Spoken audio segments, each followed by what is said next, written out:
Qui est semblable à l'Éternel notre Dieu? Il s'abaisse pour regarder le ciel et la terre. De la poussière, il relève le faible.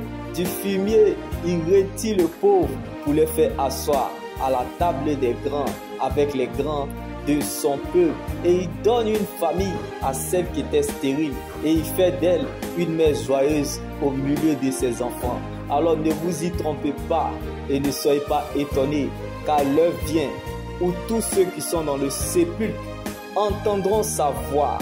Ceux qui auront fait du bien ressusciteront pour la vie, mais ceux qui auront fait du mal, bien-aimés, ressusciteront pour le jugement. Alors, si vous voulez vous sentir riche, rappelez-vous que lorsque vous quitterez cette terre, vous n'emporterez rien de ce que vous avez reçu, mais de ce que vous avez donné. La grande et vraie foi, ce n'est pas d'obtenir des choses pour soi-même, mais pour les autres, en étant à leur servir, aidé et relevé, soutenu. C'est par le sens du sacrifice pour les autres qu'on devient roi. Comme Jésus, lion qu'il était, s'est fait agneau.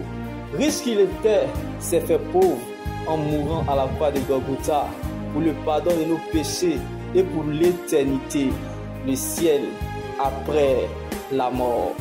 Alors, je ne sais pas là où tu te situes, la bénédiction n'a pas d'adresse.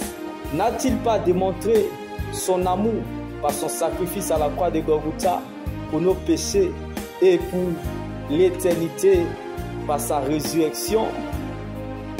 Donc, ce n'est plus ton combat, car Christ a été ressuscité pour toi.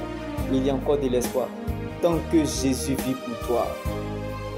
Si Dieu vous utilise pour retirer la douleur de quelqu'un ou de donner de la joie à une âme, vous êtes plus qu'un milliardaire. Alors gardez précieusement et jalousement le don et la grâce que Dieu vous offre. C'est là votre plus grande richesse. Il n'y a rien que le diable a ajouté sur votre vie que Dieu ne vous a pas donné. Shalom.